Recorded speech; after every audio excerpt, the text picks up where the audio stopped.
Problem number 23 on the review for test 3. Use a half-angle formula to find each value. I want to find the sine of 5 pi over 12. I first need to change 5 pi over 12 to degrees because 5 pi over 12 is not one of the angles you're going to find on your unit circle.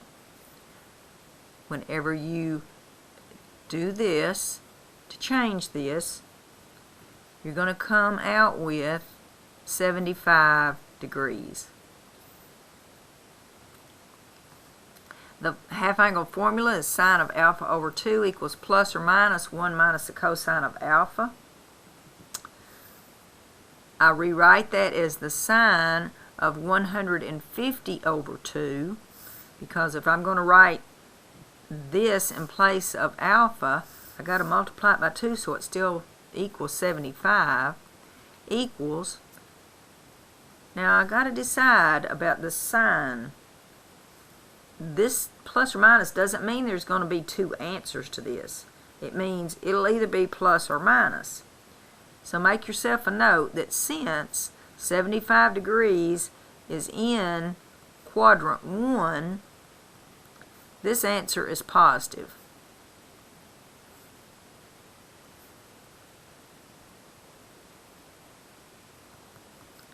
So I have the square root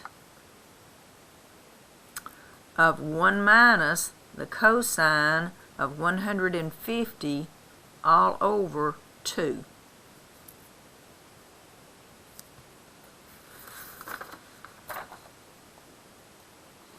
Look at your unit circle. Cosine of 150 degrees is negative square root of 3 over 2. I have the square root of 1 minus negative square root of 3 over 2 all over 2.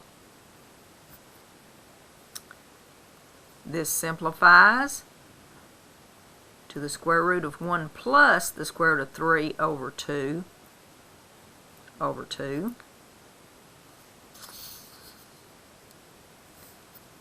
In the numerator, that 1 is rewritten as 2 over 2.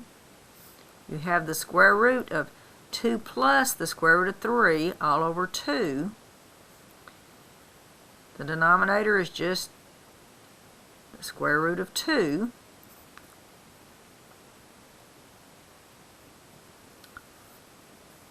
So I can say that this is the square root of 2 plus the square root of 3 over 2 times 1 over the square root of 2.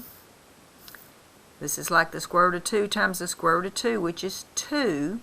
And I have the square root of 2 plus the square root of 3 all over 2. Or I can rewrite that 1/2 times the square root of 2 plus the square root of 3. I know you are not used to looking at answers that have a square root under a square root, but that's how this works out. That is the exact value of the sine of 75 degrees.